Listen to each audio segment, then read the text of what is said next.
Namaskaram. My name is Vivekananda. Literally, it means wisdom and happiness.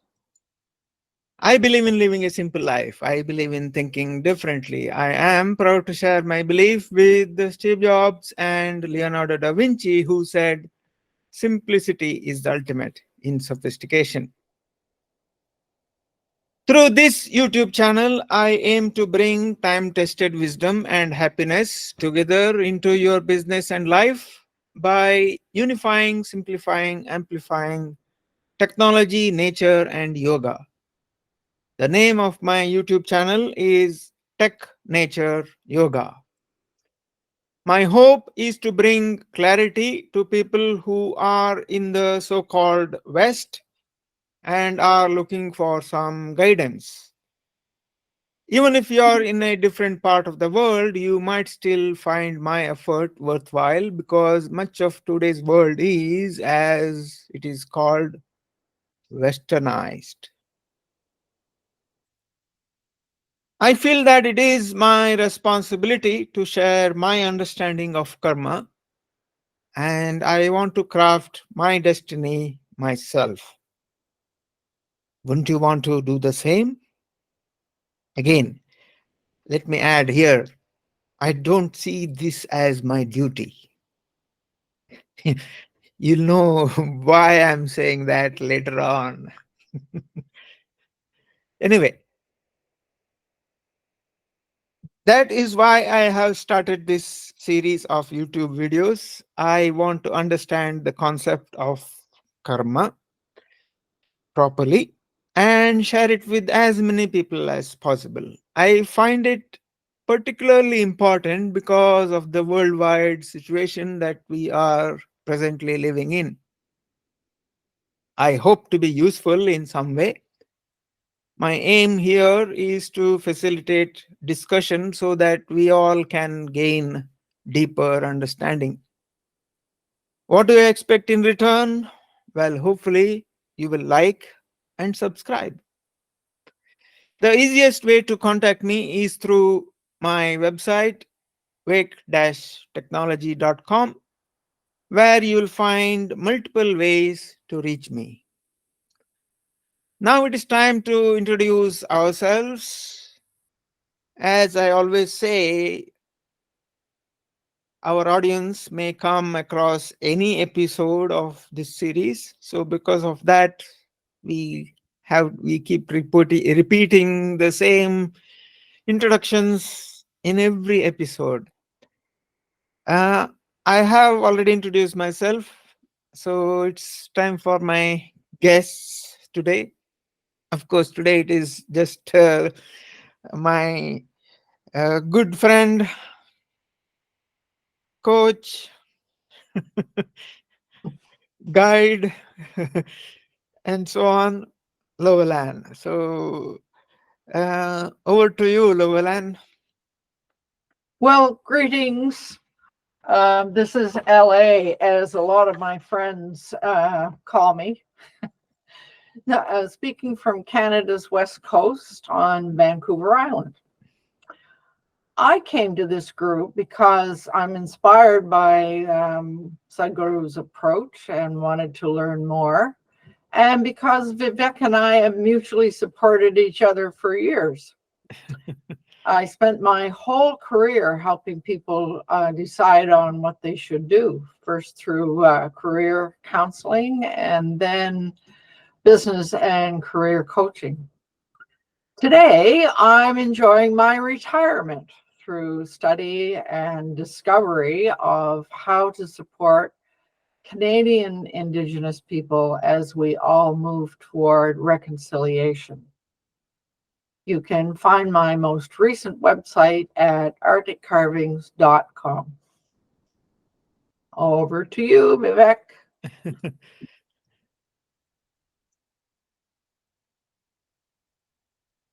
Yeah, we have done our introductions. So it is time for watching the pre-recorded video.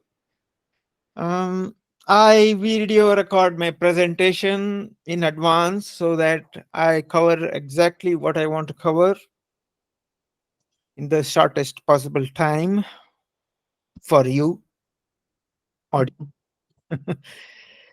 Uh, as yeah, as I mentioned in the previous episode as well, the chapter that we are covering is a profound one, so I had to split it into two.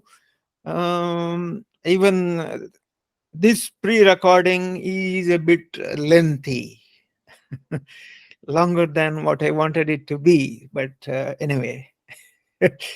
So let me start the video play and I'll share the screen.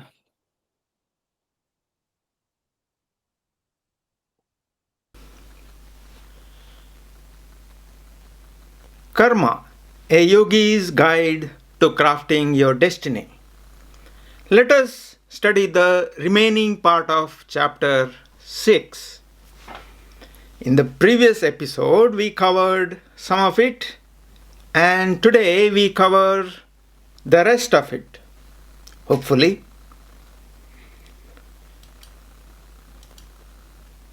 I am repeating this slide from the previous episode because this is actually second part of the same chapter. Here is Karma Sutra number 6. Sutra is a Sanskrit word which means thread or a formula depending on the context. It can hold a pearl or a gem when it becomes a thread, or it can become an easy to use formula when applied to a problem. Let me read this sutra for you. In losing awareness of self is the trap of karma. The hunter becomes the hunted, the architect becomes the bonded laborer, the creator becomes creation. A spider trapped in a web of its own making is a tragedy. In the previous episode, we covered 3 sections of chapter 6. They were the crippled fox and the generous lion, walking alone, the way out of the karmic web. The 4th section of chapter 6 is called Karma Yoga. Please note that this is also the name of the chapter itself. Also, some of the following chapter titles have the words Karma Yoga in them. I am stating the obvious here at this point. The concept of Karma Yoga is very, very, very important. What exactly is Karma Yoga? It is the process of using your karma as a process to liberate yourself. Please note the number of times the word process is used in this answer. It is the process of using your karma as a process to liberate yourself. As mentioned in previous episodes, liberation is the ultimate aim in Hinduism. It is not reaching heaven or God. Sadhguru explains the process in detail. The logic of Karma Yoga is simple. Every single activity you engage in can be used as a process of entanglement or as a process of liberation. If your activity is used as a process of entanglement, it is karma. If you use the same activity as a process of liberation, it is karma yoga. Please note that the words are very carefully used here. So let me repeat them. If your activity is used as a process of entanglement, it is karma. If you use the same activity as a process of liberation, it is karma yoga. Sadhguru goes on to clarify a few misconceptions. Many believe that karma yoga means unrelenting action. This is untrue. Karma yoga is not about being busy. It is not about being in constant doer mode. It is instead about engaging in the kind of activity that frees you, about performing the kind of action that leads you to your own higher nature, toward your freedom. There is also a widespread premise that karma yoga means social service, that a karma yogi is a do-gooder. This is yet another myth. Mere service is not karma yoga. Karma yoga has nothing to do with what type of action you perform, but rather how you do it. Even good deeds can be performed compulsively rather than consciously. This can lead to entanglement rather than liberation. It is how that makes the difference. It is the how. It is the volition that counts. If action creates bondage, it is karma. If action creates freedom, it is karma yoga. If you perform action miserably, it is karma. If you perform action joyfully and effortlessly, it is karma yoga. On a certain day, 3 men were working on a site. A passerby came and asked the first man, "What are you doing?" The man looked up and said, "Hey, are you blind? Can't you see I am cutting stone?" The passerby went on to the second man and asked the same question. "What do you think I am doing?" growled the second man. "I am trying to earn my living. I need to fill my belly." The passerby went on to the third man and asked again, "What are you doing here?" The man stood up in great joy. "I am building a glorious temple." All 3 men were doing the same work. For the first man, his work was simply cutting stone. For the second, his work was simply a means to eke out a livelihood. For the third, his work was an opportunity to create something beautiful that he cared for deeply. The how is the pivotal issue. This brings us to the next fallacy about karma yoga. I am quoting Sadhguru's words here. Karma yoga is usually interpreted as doing one's duty. This again is utterly false. Now, This may sound outrageous, but let me say it. There should be no such thing as duty in this world. Duty is tyranny. The very idea was concocted by people with vested interests. Think about it. Every idea of duty comes from someone with an expectation. The rulers tell you what your duties should be towards them. The ruled tell the rulers what their duties should be toward them. Parents keep trying to remind children about their filial obligations. Children keep trying to remind parents about their parental obligations.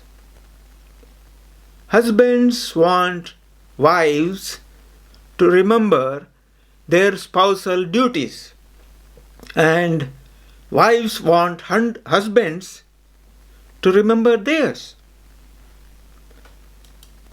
There is nothing as unbearable as someone doing something for you because they believe it is their duty. The sanctimony of it can make it intolerable. If you are too dutiful, you will die of its burden, and people around you will die of boredom. If you have love for something, you do it. If you have no love, it is better simply to desist from action. Doing something miserably or self-righteously is not a contribution to life. When your activity is such suffering, you will create much suffering around you.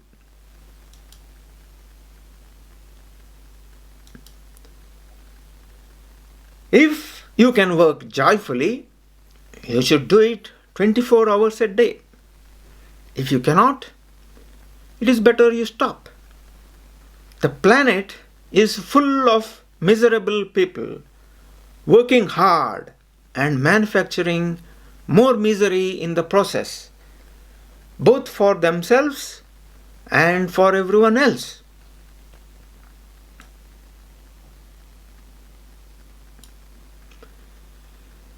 The idea of duty comes from the ethical and moral systems we have created in case our humanity fails. These are fallback systems. Preferably, every individual's humanity needs to be active every moment of their lives. Rather than work on a fallback system that mimics humanity, but it is actually a phony substitute.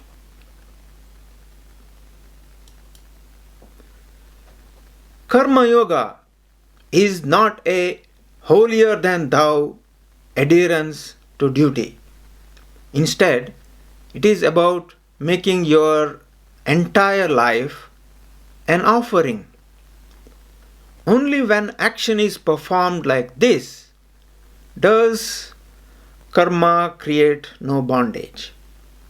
The world is full of people consciously trying to awaken love or spirituality in others in some way or the other. Most often, this is done with great attachment to a self-image of being a compassionate or noble person. With such attachment, action is entangling. Only if there is a natural sense of offering can karma be elevating for the doer. Let me take a few seconds to explain my call to action. I hope you found it useful so far. So I request you to like this video. Please subscribe to my channel at Tech Nature Yoga and hit the bell icon so that you can customize the notifications you get when I upload a new video.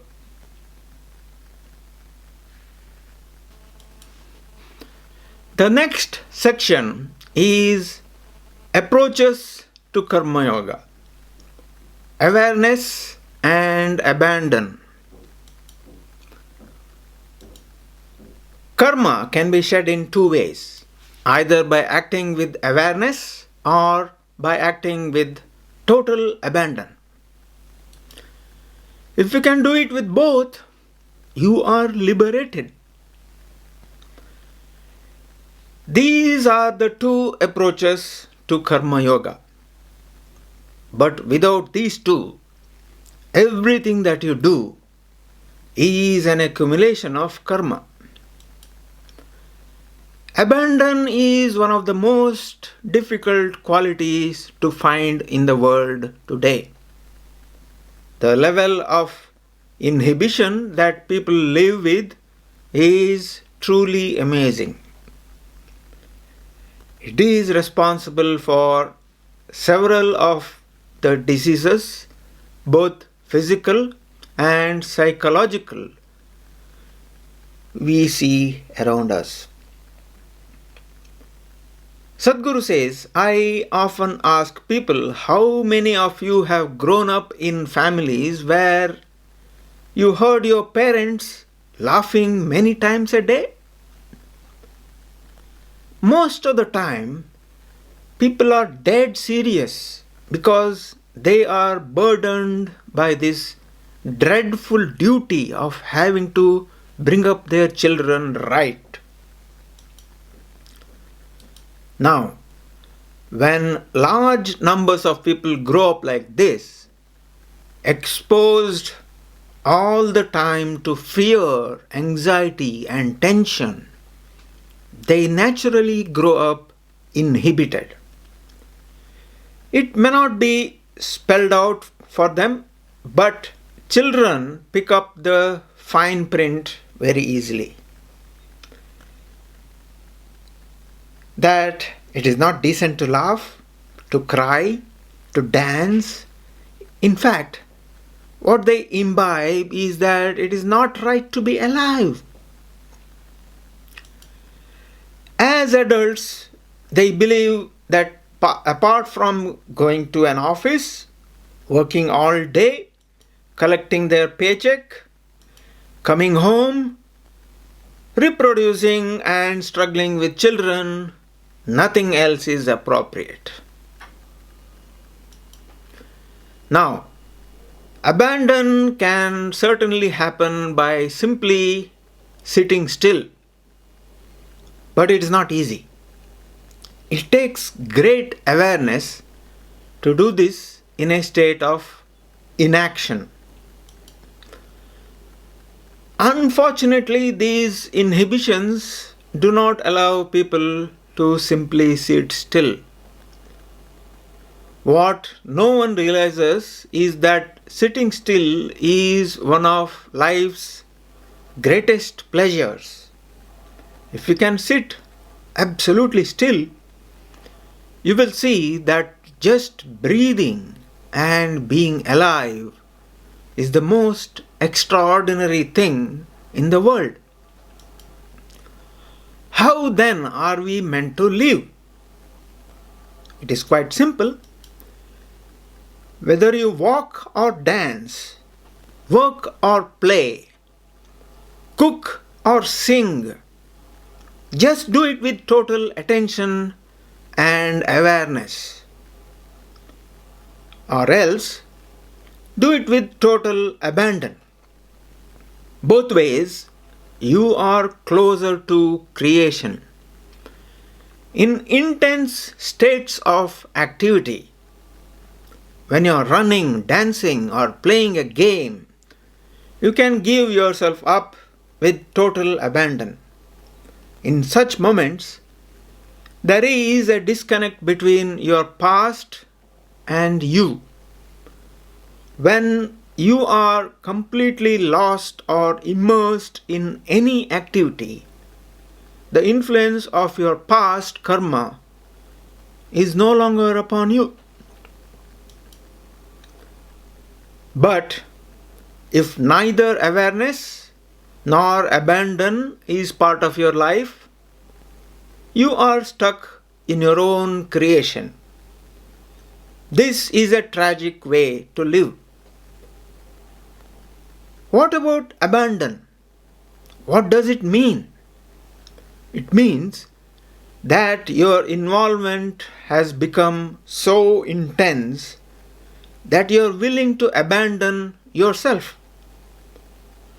Most people think the word refers to abandoning someone or something, but this is about abandoning yourself. You are willing to just give up everything that you consider to be yourself.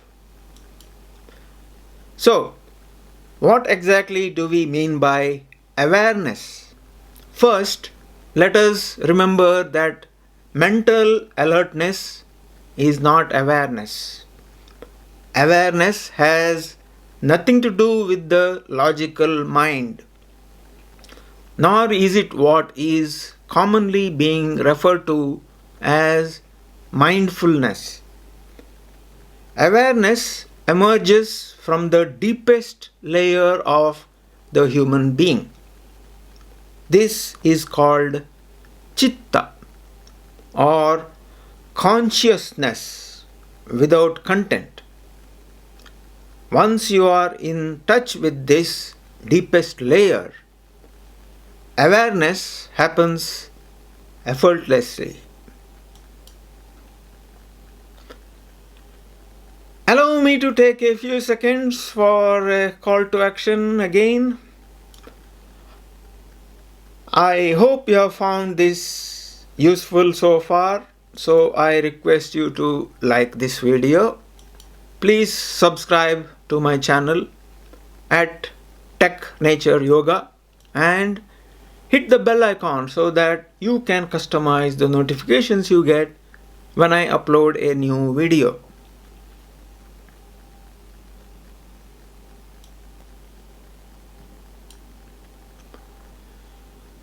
Here is a story for you. It happened. Two priests were standing with a signboard that read, "The end is near. Turn around before it is too late." A speeding car came along. The driver saw the sign, stuck his head out of the window, yelled, "Leave us alone, you religious nuts!" and sped on. He turned the corner. The priests heard the hideous screech of tires and a huge crash. One of the priests turned to the other and said, "Maybe we should just have the signboard read, 'Bridge is out.'" The problem with spirituality is that wrong signs have been shown to you for far too long. People have talked too much of mental awareness. There is no such thing. Mental alertness is not awareness. Mental alertness will help enhance your ability to survive in this world. The mind is a useful faculty of discernment, essential for survival, but of no existential consequence. Awareness is a far deeper dimension. It is not something you do. It is not an action. It is a state of being. It is the way you are. Awareness is inclusiveness, a way of embracing this entire existence. You can set the right conditions for it to happen, but you cannot do it. If you bring the physical, mental, and energy bodies into alignment, there will be room for awareness to blossom. Once that blossoming becomes experiential to you, you explode into the oneness of existence. This is yoga, the ultimate union. At this point, Sadhguru gives us a sadhana or a toolkit. I know the text on the slide is small, so let me read it for you. A selective involvement is the basis of bondage and entanglement.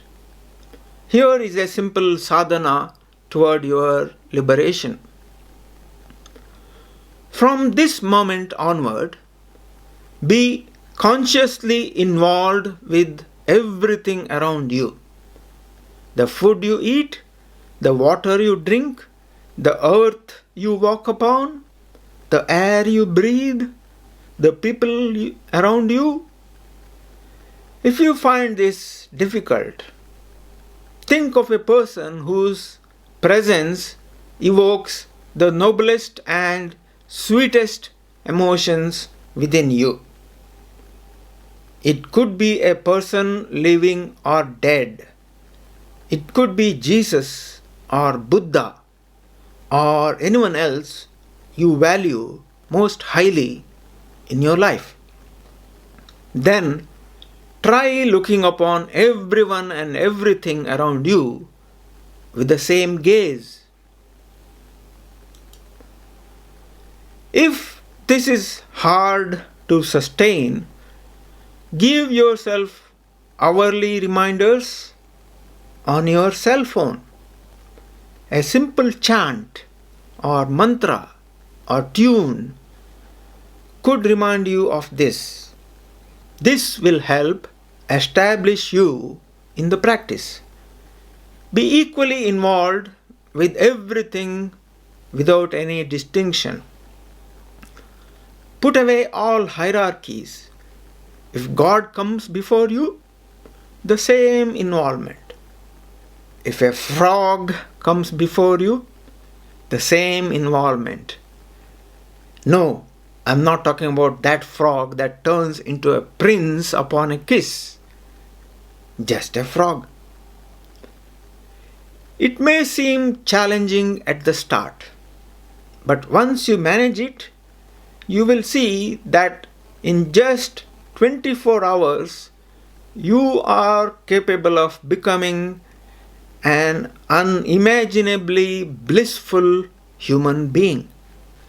The next section of the book is called Renouncing the Fruit of One's Actions.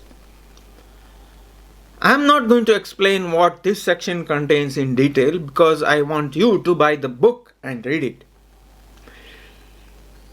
In fact, the Indian epic holy book, Bhagavad Gita, explains this in even more detail. The basis of Karma Yoga is to be involved in the process, not the product. Whether you approach your karma through awareness or abandon, the point is to immerse oneself in the journey and not be anxious about the destination. Just observe yourself. You will see that whenever you perform an action without expectation, your experience of life will be qualitatively different from the times when you perform it with expectation. A good example is to consider the times when you have played a game that you enjoyed. You plunged yourself into the game with passion and involvement. And of course, you played to win. But you were not devastated if you lost. It is because you enjoyed the process that you were willing to play again.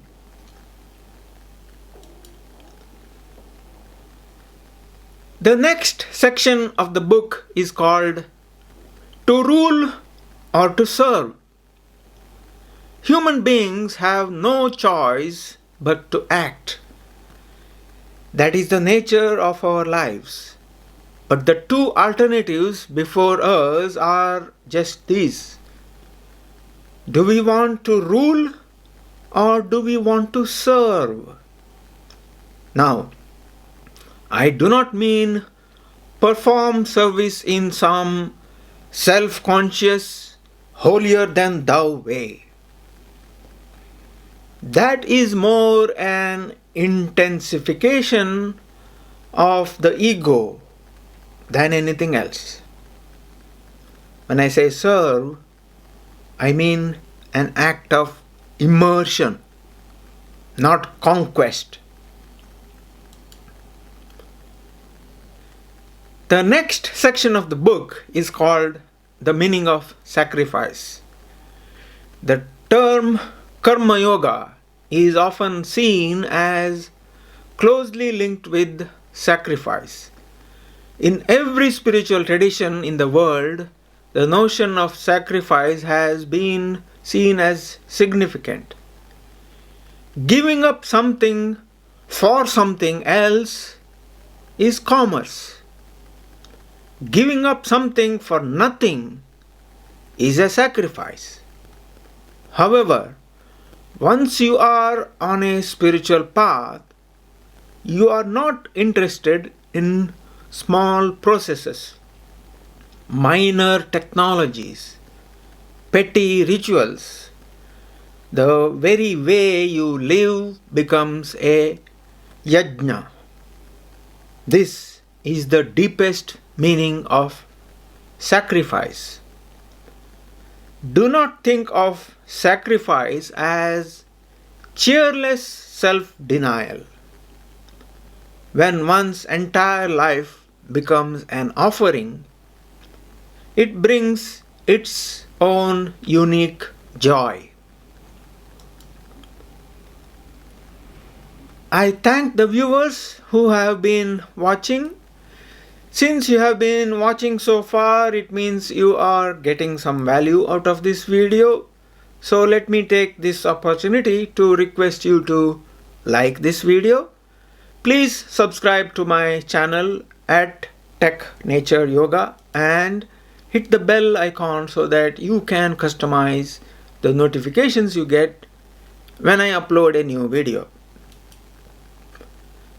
The book Karma is available in multiple formats and multiple languages: English, Hindi, German, French, Spanish, Italian, Russian, etc. etc. It is also available as paperback or electronic books such as Kindle or audio format from Audible, where Sadhguru himself reads the book. You would find the links to these in the description of this video on YouTube. It is time for our discussion. Well, what you thought of that? My take on chapter 6. Well, there's a few things that popped out for me. Mm-hmm. First of all, understanding that karma yoga is a process, not a product. Mm-hmm. So that's good to remind. I really appreciated the distinction between karma and karma yoga, like entanglement versus liberation. I thought that was useful to sort of understand that. The the part about where you talked about it's how you do it, Mm-hmm. and what you're doing, and it's how you do it. What popped into my mind is our old theme. It's why you do it. Mm. Being really conscious of why you're doing something. That's the whole consciousness part, isn't it? Yeah. Yeah. And so I started thinking about that consciousness and your intentions for whatever whatever the reason, the why you're doing something. And I thought that was useful. But then when you started talking about duty, karma is not a duty. It's not about morality or ethics or obligation, etc. And what jumped to my mind was a film that I just watched within the last couple of days called The Last Shaman. Mm-hmm. And it was the storyline was about a young man who in his early 20s who was suffering a lot of stress and et cetera, et cetera. And he went to all kinds of psychiatrists. His father was a doctor, and so family sent him to all kinds of psychiatrists, and they had him on all kinds of drugs and all sorts of things, and nothing was making him better. So he chose to go to Peru Mm-hmm. and to find a shaman and to experiment with ayahuasca, Mm. which is a drug, a natural drug used by various people in the South. And so it traces all the way through what his process and so forth. But the big realization came to him was that his whole life he had been acclimatized and raised by a father and a mother who had high expectations, Mm. that he had to do this and had to be that and had to do this and had to be that. Mm. And so the end of the book, or the end of the film, was his realization that he didn't need to be any of those things, that Mm. he needed to go down inside himself and figure out, who am I and what Mm. is important to me. Mm. Mm. And Mm. so he ended up going back to where he came from, leaving Peru and going back to his hometown, and realizing that and it shows him later sort of picking things in a garden. So he was following his own life story as it was going to unfold for him. It was a fascinating thing. But Mm. I mean, this whole destruction of, or the karma that builds up about duty and obligation and expectations and all of that is very damaging to us as Mm. individuals. Mm. If we can't dive inside and become conscious of ourselves and figure out what is important to us. Yeah. Yeah. Yeah. So that was interesting, and what was interesting to me was, I mean, I was fascinated by the film, but as you were talking about all of this, making those two connections between what was in the book and what was in the film was kind of interesting. Yeah, Mm, so mm, I found that was great. Something else that came to my mind was like the reason you do things, et cetera, et cetera. And you know that throughout my business, when I was working with people who wanted to do things and wanted to figure out what they should be doing and so forth, my motto always was, it's important to do what you love with mhm, passion. mhm.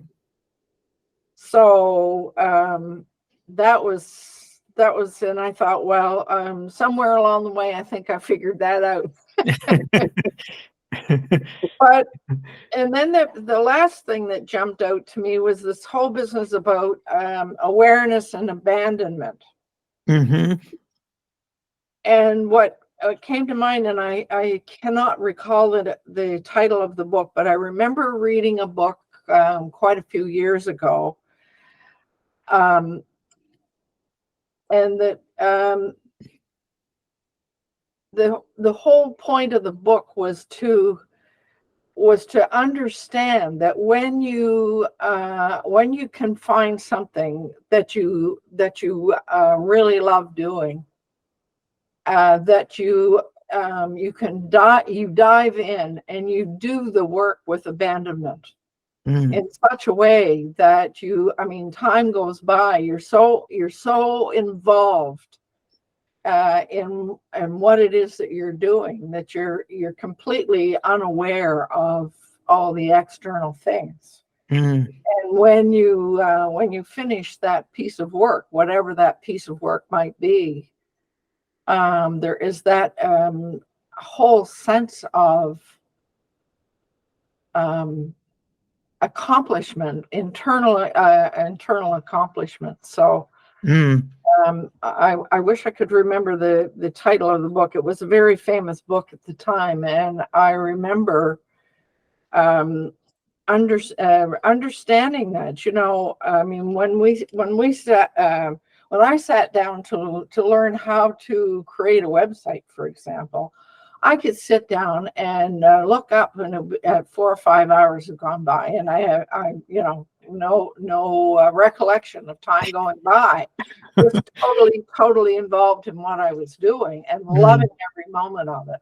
mm, So that was my own example of doing things with abandonment. mm, Yeah. mm, So if you're doing what you love to do, what has meaning for you. mhm. So I guess the consciousness part is to go inside and discover what is meaningful, Yeah. and to not be guided by expectations of our parents, of our culture, of our religions, of all of those things, and to find out what really has any meaning for one individually. Mm, Yeah. So to me, this is kind of fun for me, and I'm only talking about the connections from my own life that these pieces brought up for me. mm, mm. What about you? So for me, when someone does something because they think it is a duty, that struck a real thing for me, because in my life,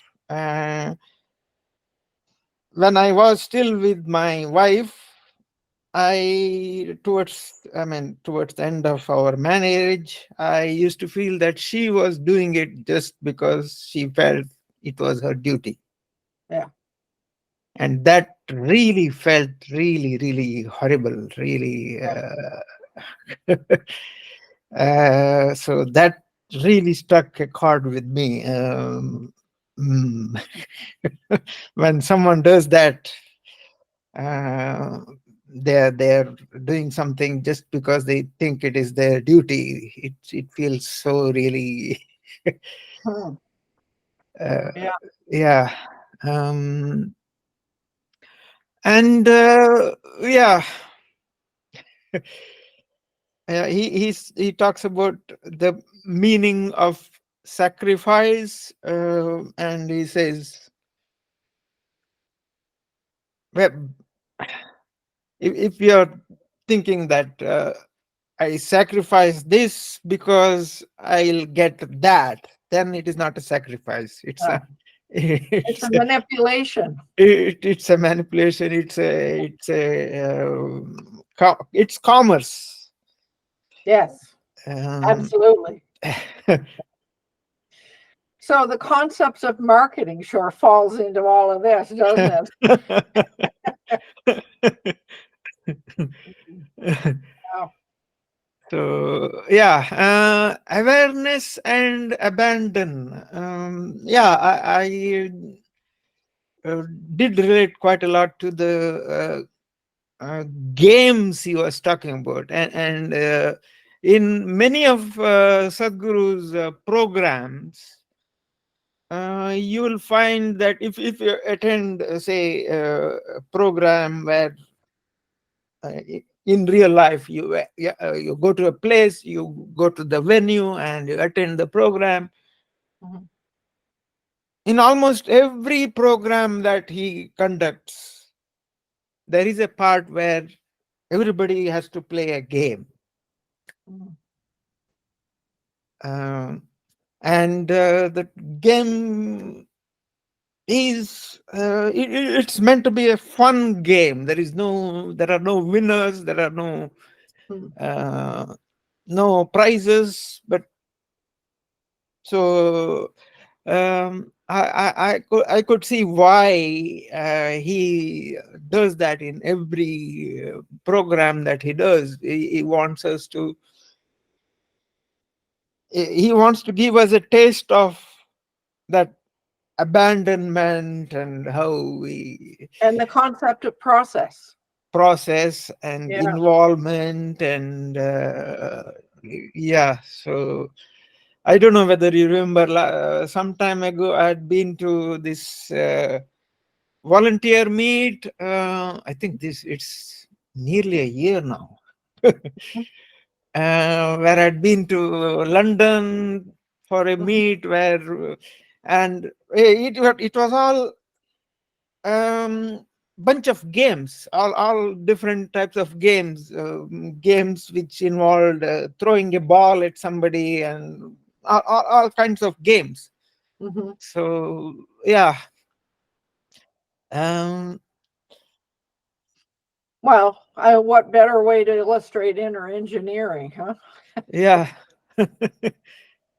So yeah, he does bring out all those aspects.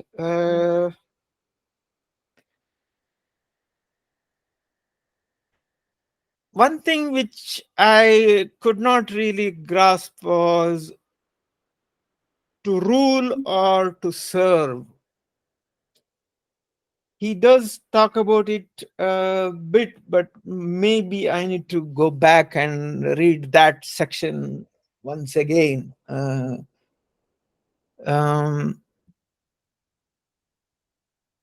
Well, where my mind goes on those, it's all about intention.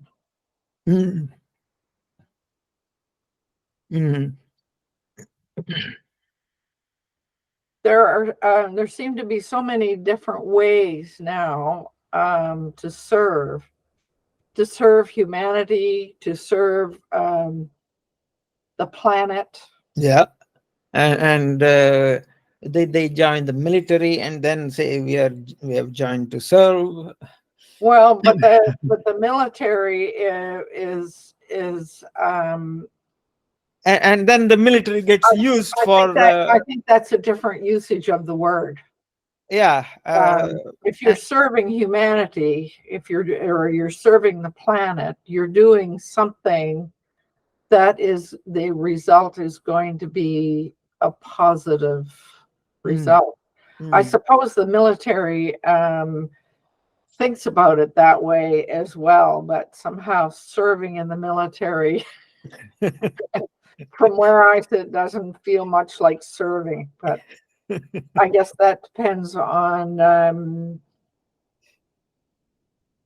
Yeah, it's yeah, the interpretation of the politicians who control the military and so yeah, on. So yeah, yeah, yeah. but I still feel that I need to go back to that section and probably read it Mm. again. Rule or serve. Yeah. For me, I think it's about intention. Mm. Yeah. Mm. Yeah, the why. Hmm. Yeah.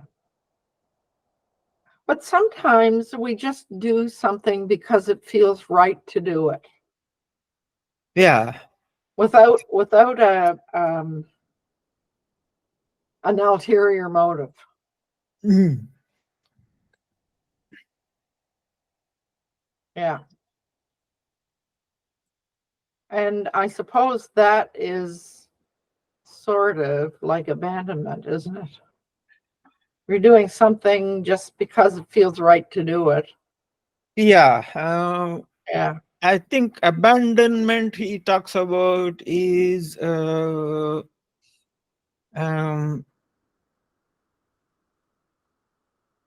you you abandon um, your sense of I am this, I am Yeah. educated to this Yeah. level, Yeah. I have this social status Yeah. and all Ego. that There's ego. there's no ego in it. Yeah, Yeah. so that's what he may Yeah. yeah, means when he says abandon. Mm. um and yeah, I can see that when you are very much relate to that example of being involved in a game, and particularly when I see that when you, especially when you involve yourself in playing a game with your kids, for example, Mhm. um, in any game, throwing a ball, whatever. Uh, Obviously, because of you're a grown up and the kids are not, uh, probably you could overpower them, but that is not the game. It will not become a game. It will become a fight rather than a game. Right. So the sense that you have to play the game, and uh, you don't mind being beaten by your own kids. It's Well, but when you're playing a game, what pops into my mind is the whole thing about competition. Mm, Who, which team or which individual is better than the others? mm. Yeah. That is when it becomes a problem, when the whole game becomes a sport, and then it becomes commercialized, and who wins and who loses Right. will Yeah. have financial implications to one team or the other, and all that. When the money gets involved, and when the Yeah. expectations are kind of Yeah. imposed, Mhm. then it's all. Well, I must tell you my own experience of a game. Hmm. My tenor friends, Hmm. one of them plays bridge every week at a senior center. Hmm. And one day we were there were four of us Hmm. that were at my friend's place. That was the day I was having my carpets cleaned, and I got invited to bring my cat over to her place. So we did that, and So I brought food for lunch, and then my host invited two other people to share the lunch. So that it turned into a sort of a nice social occasion. Mm. But one of the girls that was part of this foursome is the girl who plays bridge. Mm. So we decided that as we were planning this, that we needed to do something to pass away the afternoon, because I was visiting with my cat and all of that. So she said, "Well, how would you like to learn how to play bridge?" Mm. So we all said, "Yeah, we'd love to learn how to play bridge." And Mhm. so we sat down and spent several hours uh, learning the rules and how to count up your cards and do all of that.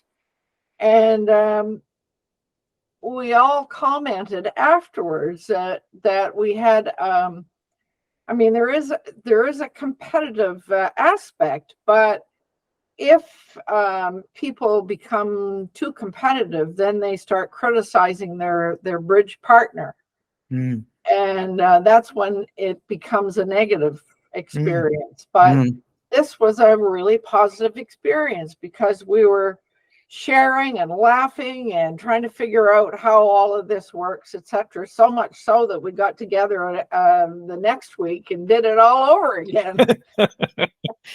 Yeah. So, so I mean it, but the intention was to get together Mm. because we're friends, and we support each other, and we all sing together and all of that. So the but it that's the thing. That Mhm. goes down to intention. Mm. Mm. So if the intention is to get together for the love of getting together with those people, then it cannot be a negative experience. Mm. Yeah. Yeah. Okay. I am looking at the clock. We have gone past 6 o'clock. Probably also because the presentation was a bit longer. Um, but I felt that needed to cover all the aspects, at least some of them might not have been in depth, but I had to. So, yeah.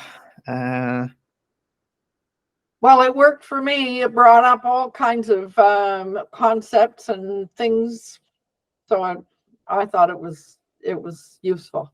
mm.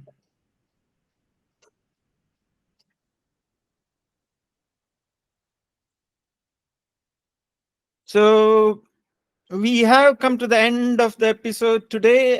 Next week, we shall cover the seventh chapter, or at least part of it. uh, I think all these chapters are quite long, and we need to go in depth. So, seventh chapter of the book, and it is entitled Karma Yoga and the Physical Body. As I mentioned before, many of the upcoming chapters have the words Karma Yoga in them. So